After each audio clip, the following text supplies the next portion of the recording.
Assalamualaikum warahmatullahi wabarakatuh.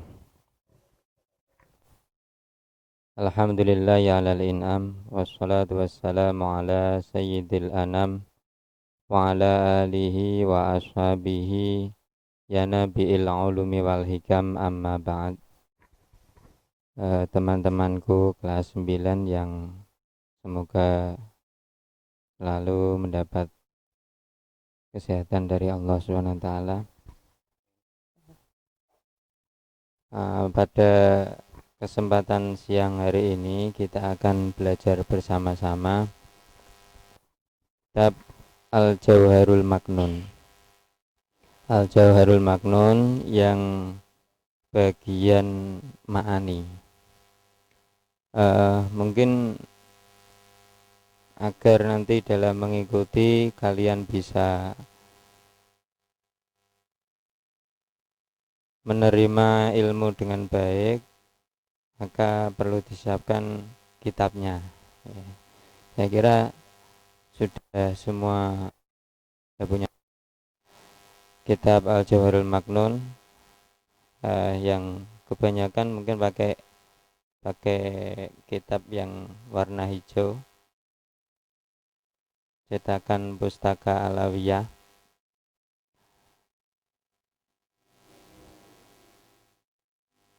Kemarin kita sudah mulai pada khutbatul kitab atau permulaan, dan kesempatan pada siang hari ini kita akan mengkaji Al-Muqaddimah.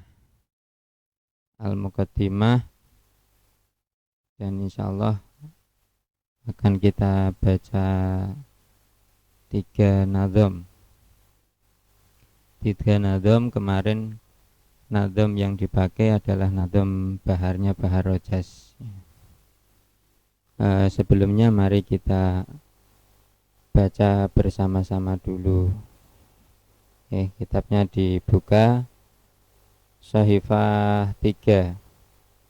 Shahifah 3 untuk yang hanya nadhamannya saja. Mungkin kalau ada yang membawa terjemahnya, itu nanti menyesuaikan.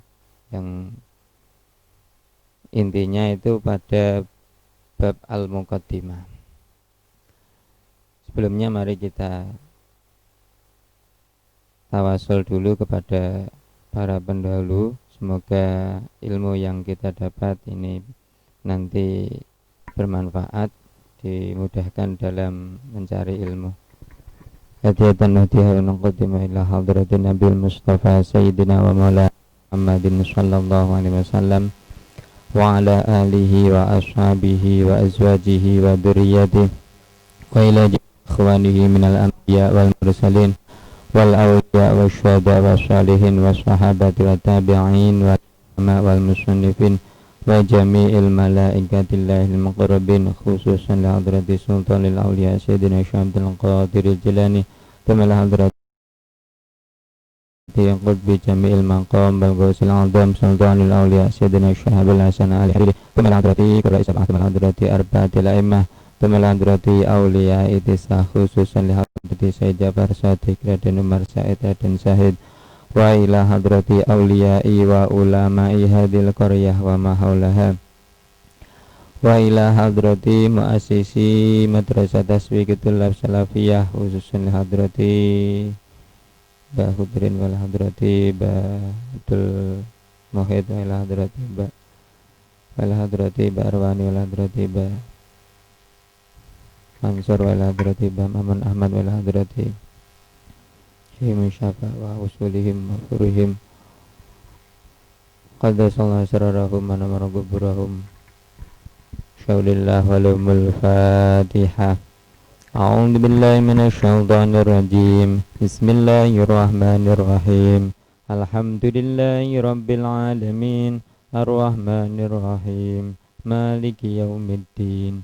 Iyyaka na'budu wa iyyaka nasta'in.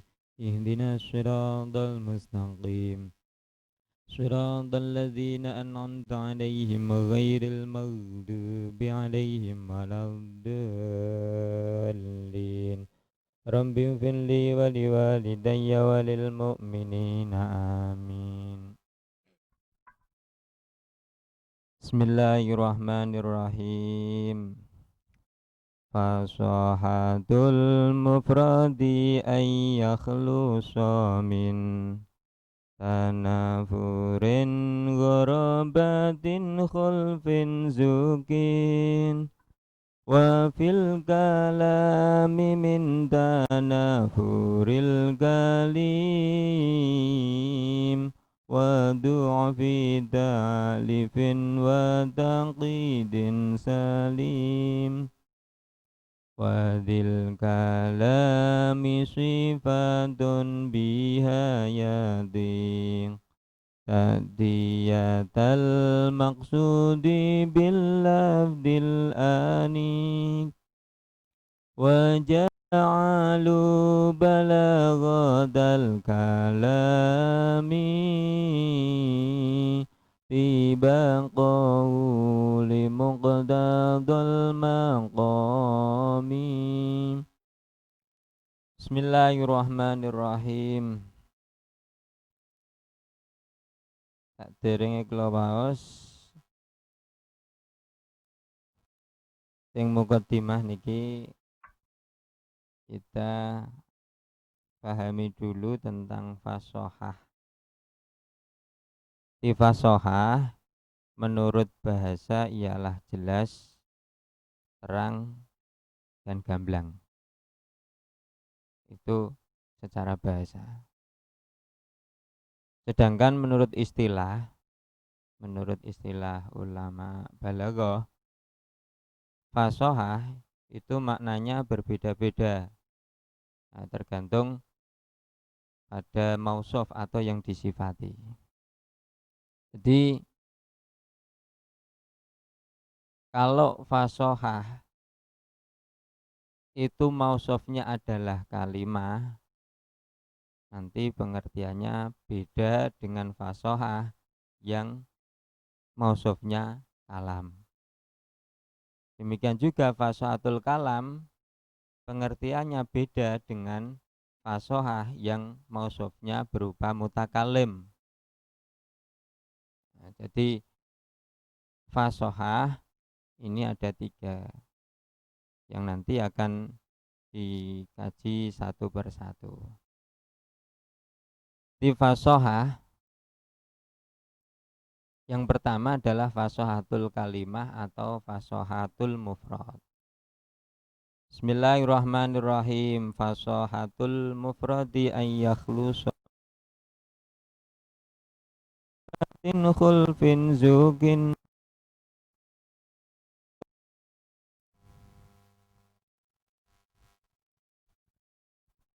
Fasohatul mufradi utawi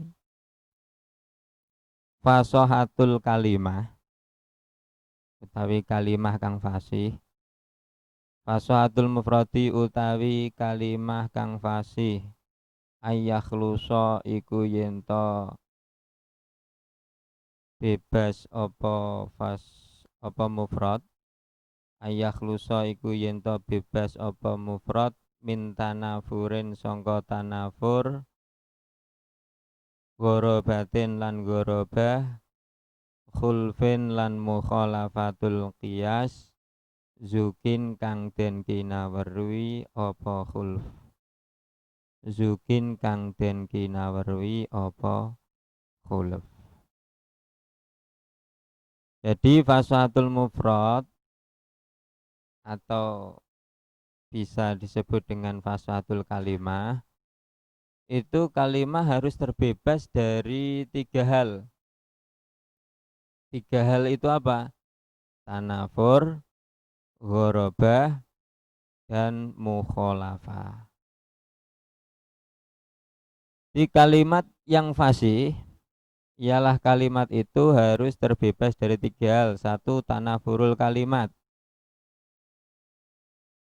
Tanafurul kalimat itu karakter kalimat yang menyebabkan berat di lidah dan sulit atau sukar diucapkan. Jadi ketika ada kalimat Kalimat itu kalau dalam bahasa Indonesia itu kata ya. Jadi kalimat itu satu suku kata. Kalimat yang menyebabkan berat di lidah sehingga ketika diucapkan itu sulit, sukar untuk diucapkan. Nah, tingkat kesukaran dari tanafurul kalimat ini ada dua. Yang pertama sangat sukar dan yang kedua ringan. Untuk yang sangat sukar ini sebagaimana kata al-hu-khu. Al-hu-khu.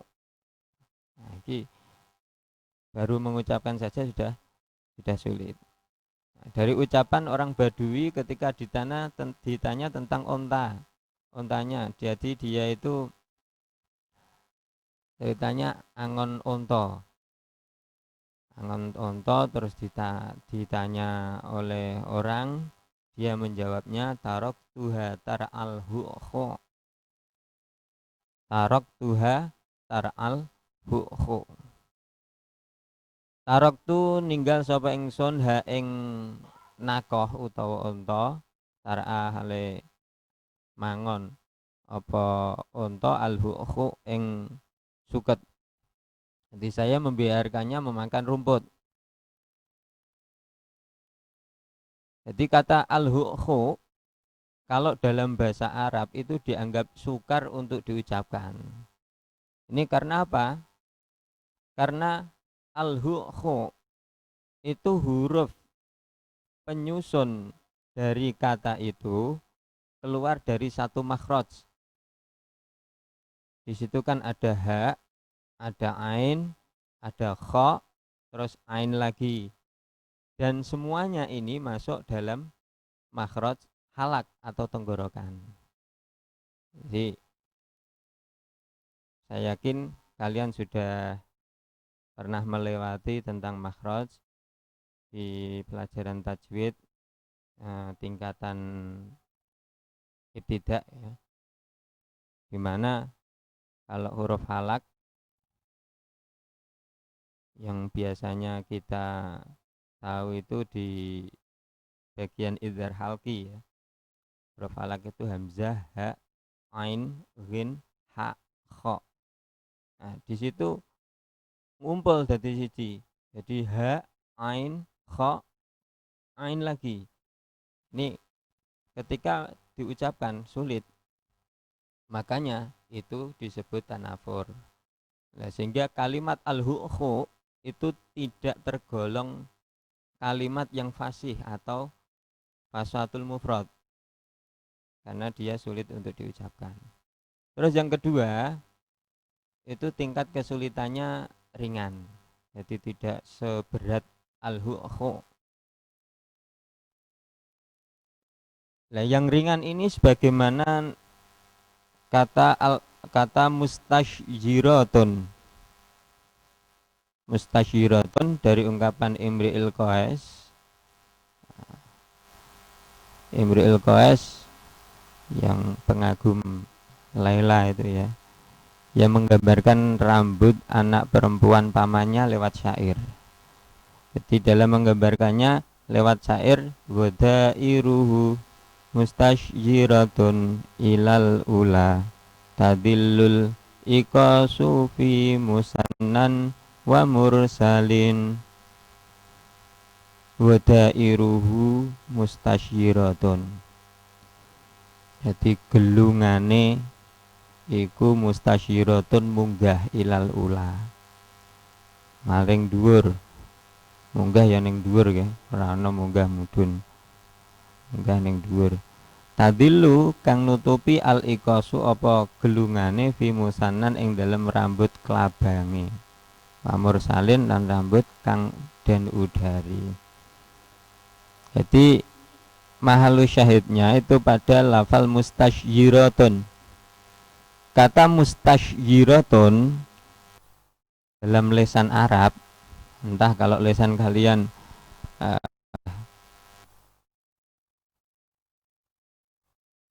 kalau dalam lisan Arab itu dianggap sukar. Karena apa?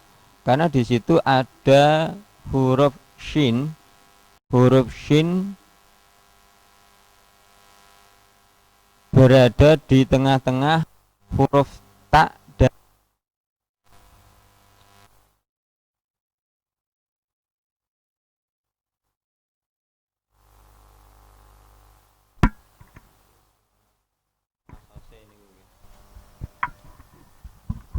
jadi kalau dalam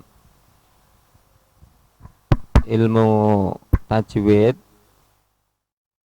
itu shin itu sifatnya kan hamas rokhawah, berada di tengah antara huruf ta dan za. Mustash zi tashyi itu shin berada di tengah-tengah antara ta dan za. Sifatnya shin itu hamas rokhawah, ta hamasnya syiddah, jadi berat,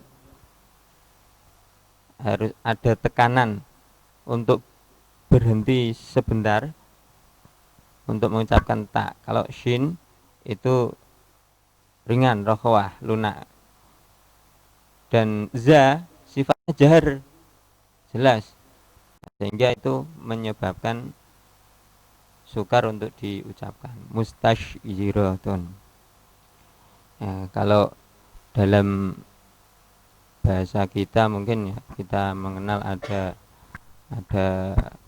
apa itu, Arnold Schwarzenegger. Nah itu kalau orang Jawa sulitan mengucapkan Arnold Schwarzenegger.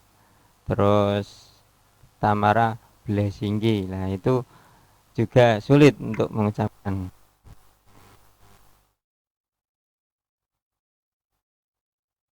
Nah, jadi di for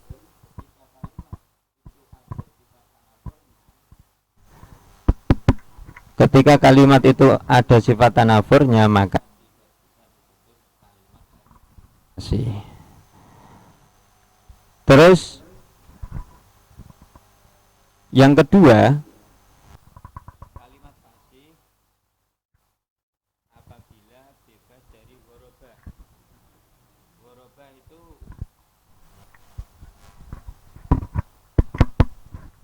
Ghoroba itu asing, kalau bahasa secara lugatnya itu asing. Di kalimat yang tidak jelas artinya dan tidak biasa digunakan dalam kalam Arab, sehingga harus ditakwil, mengamati kosakata bahasa dan sering diskusi dan menelitinya dalam buku-buku sastra bahasa Arab. Jadi kalimat itu jarang orang mengenalnya, jadi di telinga itu tidak familiar. Mungkin kalau di kamus pun mungkin tidak ditemukan karena jarang dipakai. Dan saya coba cari di kamus digital, itu tidak menemukan makna yang sebagaimana contohnya itu di sini adalah ucapan Isa bin Umar An-Nahwi yang mengucapkan takak kaktum. Takak kaktum itu maknanya ijtamaktum. Jadi ini ceritanya dia itu jatuh dari keledai. Jadi naik keledai, jatuh. Lah ketika jatuh orang-orang mengerumuninya. Dirubung wong akeh, terus akhirnya dia berucap malakum takaktum alayya katakakku ikum ala di jinnatin ifrongkiu anni. Nah, kalimat takaktum ini tidak familiar di kalangan orang Arab. Nah, tapi artinya adalah ijtamaktum. Ijtamaktum kumpul sapa sira kabeh. Malakum utawi apa iku lakum kedue sira kabeh takaktum do ngrubung sira kabeh alaya ing atase ingsun katakakku ikum kaya oleh ngrubung sira kabeh ala di jinnatin ing atase wong kang edan ifrongkiu padha buyara sira kabeh ani sangka ingsun. Loh, apa maksud kalian mengerumuni aku seperti kalian mengerumuni orang gila? Bubarlah kalian dari hadapanku. Jadi rubung tenggoh diarani kaya wong edan, ora trimo piyambake. Terus akhirnya ngakon buyar. Di contoh di sini adalah kalimat takakatum. Kalimat tersebut dikatakan tidak fasih karena maknanya sulit dan kosakatanya jarang digunakan dalam bahasa Arab. Ada penggunaan kalimat yang gorobah, maka kalimat itu tidak kalimat yang fasih.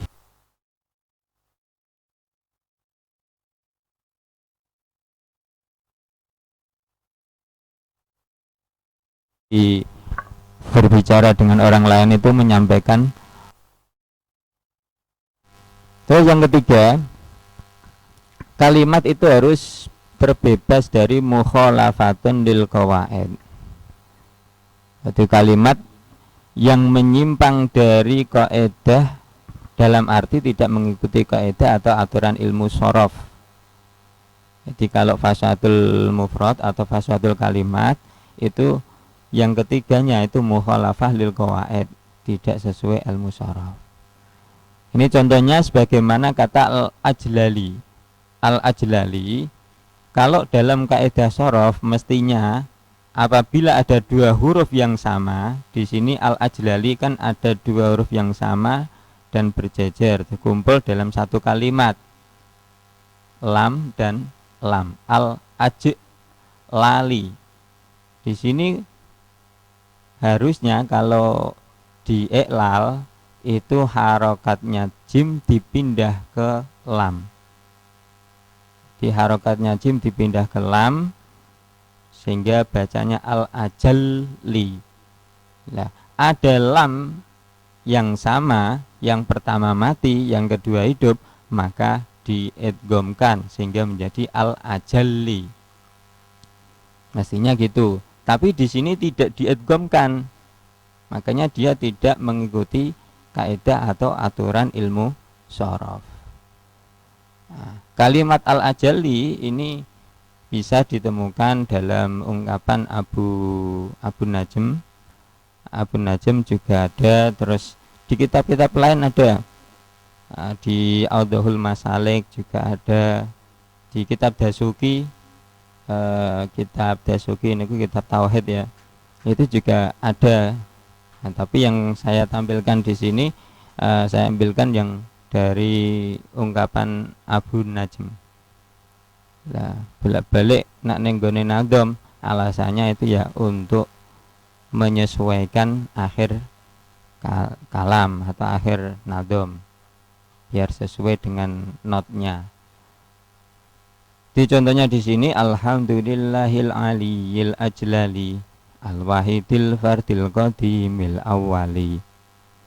Nah, kalau kita sesuaikan dengan shorof ya jelas tidak sesuai dengan baharnya, malah tidak enak didengar. Nah, ini coba kita sesuaikan dengan shorof.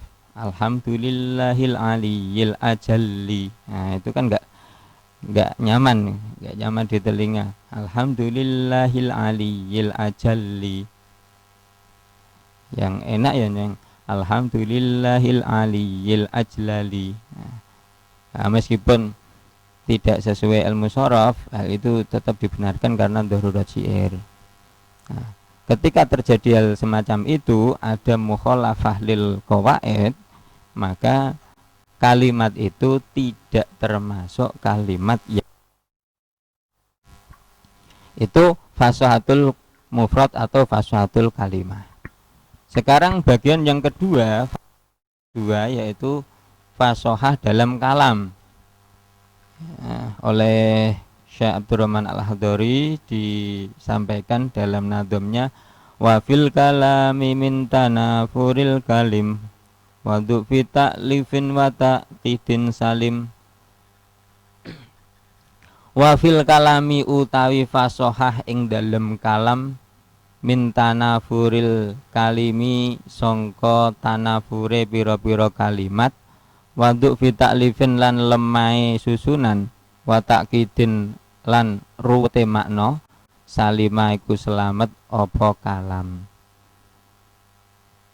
Jadi fasahatul kalam, kalau tadi kan fasahatul kalimat harus terbebas dari 3 hal, tanafur, gorobah, karo mukhalafatul qiyas atau mukhalafatun lil qawaid. Nah, ini masalah istilah macam-macam, tapi intinya sama, mukhalafatul qiyas, mukhalafatul lil qawaid. Kalau dalam kalam ini juga ada tiga hal yang menyebabkan kalam itu tidak fasih, yaitu tanafurul kalim, du'fu taklif, dan takked. Kalau yang fasatul kalimah tadi tanafurul kalimat, kalau dalam kalam fasatul tanafurul kalam. Yang pertama tanafurul kalam.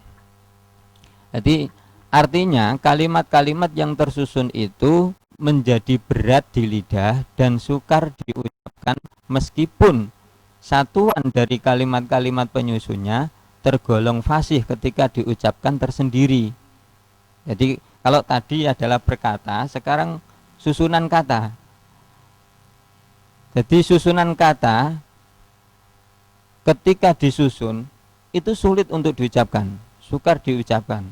Tapi meskipun kalau dibaca satu persatu, per kalimat itu mudah atau fasih. Makanya disebut tanafurul kalam. Nah, sama seperti fasatul kalimah, dalam tanafurul kalam ini tingkat kesukarannya juga ada 2 tingkatan. Yang pertama adalah sangat sukar. Ini sebagaimana syair yang diucapkan oleh Al-Jahid. Wa qabru harbin bimakanin qafrin walaysa qurba qabri harbin qabru. Wa qabru harbin utawi kuburane musuh bimakanin iku ing dalem panggonan qafrin kang ngentak-ngentak ku ora ana apa-apa, padang pasir sing ngentak-ngentak. Walaysa lan ora ana apa qurba qabri harbin nggon pareke utawa cedake kuburane musuh, kabrun apa kuburan. Di kuburan musuh harus di tempat yang sunyi dan tiada kuburan lain dekat kuburan itu. Contoh di sini adalah kurba qabri harbin qabru. Kalau kita mengucapkan kurba itu ringan, qabrin ringan, harbin ringan, qabrun ringan. Tapi kalau kita mengucapkan kurba qabri harbin qabru, nah ini dianggap sukar, maka termasuk tanafurul kalam yang menyebabkan kalam itu tidak fasih. Nah, kalau dalam mainan anak-anak dulu saya ingat lor dalan rel, nah, itu kon muni cepet. Lor dalan rel, nah, itu nak lancar berarti lesane lesan lunyu ya. Nah, itu kalau bilang lor ringan, rel juga ringan, tapi ketika digabung lor dalan rel itu sulit. Nah, terus banyak lagi ya yang sering digunakan seperti itu.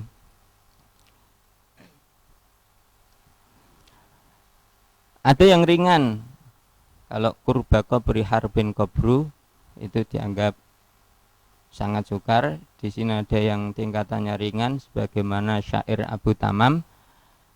Syairnya itu karimun mata amdahu wal waro ma'i wa idza malum tuhu wahdi. Di karimun mata amdahu wal waro, karimun orang mulia, mata amdahu wal waro, ketika aku memujinya maka orang lain pun ikut memuji. Wa idza malum tuhu wahdi, dan jika aku mencelanya maka aku mencelanya sendiri, yang lain tidak. Nah, di sini karimun orang mulia itu ya seperti itu.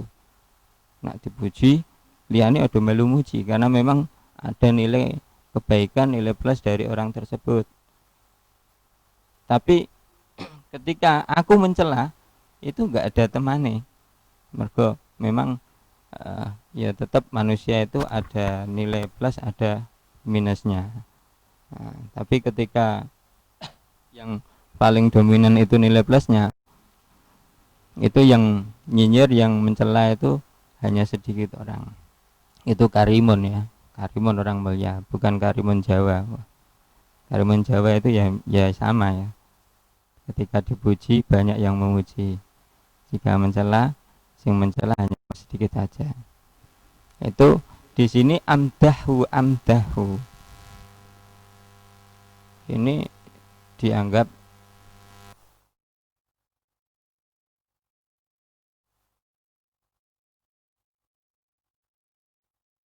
kalam yang fasih itu selamat dari dokfut taklif. Dokfut taklif itu susunan kalimatnya tidak mengikuti kaidah nahwu yang populer di kalangan mayoritas ulama. Jadi di kalangan ulama itu kan ada sebuah kesepakatan oleh mayoritas ulama, tapi dalam susunan itu dia tidak mengikuti kaidah nahwu itu. Sebagaimana membuat domir sebelum menyebutkan marjeknya secara lafal, makna dan hukum, dan tidak pada bab-babnya. Karena ada bab-bab yang memperbolehkan domir itu berada lebih dahulu sebelum menyebutkan marjeknya domir. Nah, di awal pertemuan saya sudah sampaikan ngaji ma'ani bayan badak kudune wes iso nahwu sorof. Makanya harus sudah menguasai, belum menguasai nahwu sorof, belajar ma'ani, belajar bayan badak ya kebingungan. Ini dalam masalah marjek domir itu ada nadem yang menyebutkan boleh domir itu berada lebih dahulu sebelum menyebutkan marjeknya. Wa marji'ud dhamiri qad ta'akhkhara laftan wa rutbatan wa hadha husira fi babi ni'ma wa tanazu'il amal wa mutmarisyani wa rubba wal badal wa mubtadan mufassirin bil khabari wa babi fa'ilin bi khulfin fakhbiri. Nah, di situ disebutkan. Nah, contoh yang kami sampaikan di sini yang saya tampilkan itu yang tidak termasuk pada bab ini, sehingga dianggap menyelisih atau menyimpang dari kaidah nahwu yang populer di kalangan mayoritas ulama. Jadi contohnya itu nasoro abuhu zaidan. Nasoro wis nulungi abuhu sapa bapake. Nah, ana hune ameh dibalekno. Marjeke durung disebut. Lah marjeknya mana? Zaidan. Jadi Zaidan disebutkan di akhir, domirnya disebutkan lebih dahulu. Nasoro abuhu Zaidan. Jadi seharusnya ya Nasoro Zaidan abuhu. Nasoro nulungi Zaidan ing Zaid, abuhu sopo bapake Zaid. Di situ ada domir yang kembali kepada Zaid. Ini boleh. Yang tidak boleh itu ada domir yang kembali kepada marjek yang belum disebutkan. Jadi kecuali kalau nasoro zaitun abahu, di situ tetap ada domir yang kembali kepada fa'il. Atau nasoro abahu zaitun boleh, abahu zaitun boleh.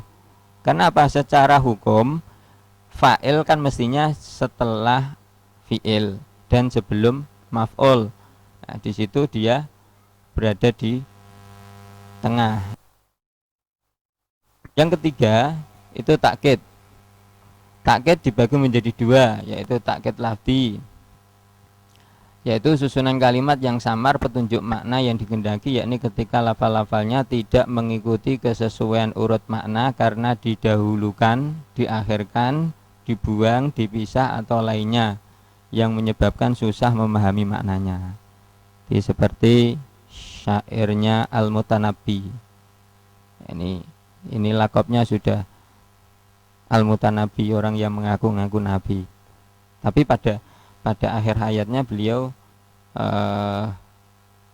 mencapai kesadaran sehingga dia bertobat, tidak mengaku-ngaku sebagai nabi, tapi wis kadung terkenal Al-Mutanabbi. Akhirnya ya setiap ada syairnya orang-orang menyebutnya dengan syairnya Al-Mutanabbi. jafakhat wahum la yajfakhuna biha bihim siyamun alal hasabil agharri dalailu. Di sini ada kalimat yang didahulukan, diakhirkan, ditaruh di bagian belakang, mestinya di depan, sehingga orang memahaminya itu sulit. Jafakhat agung, wahum layat fahu nabiha, mereka tidak merasa agung dengan keagungannya. Bihim kaum, siamun alal hasabi, siamun tanda-tanda, alal hasabi, al hasab itu garis keturunan, al agori, dalailu, petunjuk-petunjuk. Nah ini kalau susunan semacam naldom ini orang sulit mengurutkan, ini maksudnya kepiye kan gitu. Maka asal targetnya itu jafakhat bihim siyamun dalailu alal hasabil agharri wahum la yajfahu nabiha. Ketika ada proses mendahulukan, mengakhirkan, yang semestinya didahulukan tapi diakhirkan, ada yang dipisah dan lainnya, ini sulit sehingga disebut takkid. Takkid lafzi, susunan kalimat yang samar petunjuk makna yang dikehendaki sebab adanya cacat makna. Di sebagaimana syair Abbas bin Al-Ahnaf, saat lu bubuk dari angkum litakrobu wataskubu aina yadumu'a litajmuda. Saat lu bubuk dari, aku akan mencari rumah yang jauh angkum dari kalian, litakrobu supaya kalian dekat di hatiku. Penyair biasanya ngoten ya. Watas kubu ainayat dumu'a, watas kubu dan mengalir ainayat dumu'a, air mata dari kedua mataku, litaj muda supaya air mata itu kering.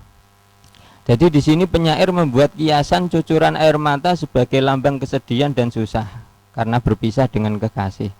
Dan itu sudah sesuai ya, sudah sesuai karena biasanya orang yang kalau dalam kondisi susah, sedih itu mengucurkan air mata.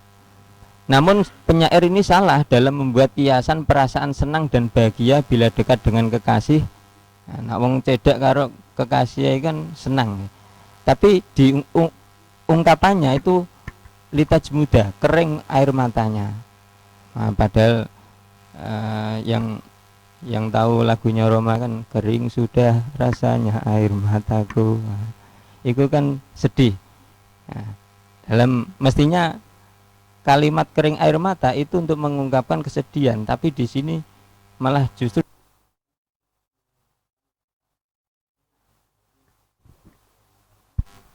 tidak disebut kalam yang fasih atau tak. Terakhir, wadil kalami sifatun biayatik tak diatul maksudi bilafdil anik. Mutakalim yang fasih yaitu merupakan bakat yang melekat pada mutakalim yang dengannya ia mampu menyampaikan setiap maksudnya dengan lafal yang bagus. Harus ada malakah atau bakat yang melekat.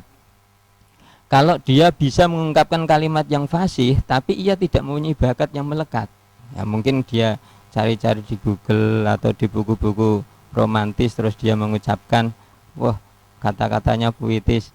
Nah, maka dia tidak disebut sebagai mutakalim yang fasih. Yang bisa kami sampaikan semoga bermanfaat dan insya Allah nanti kalau lebih jelasnya bisa diikuti di YouTube-nya, bisa dibaca dan bisa maknai mungkin yang ada makna yang kurang. Mungkin itu. Matur suwun.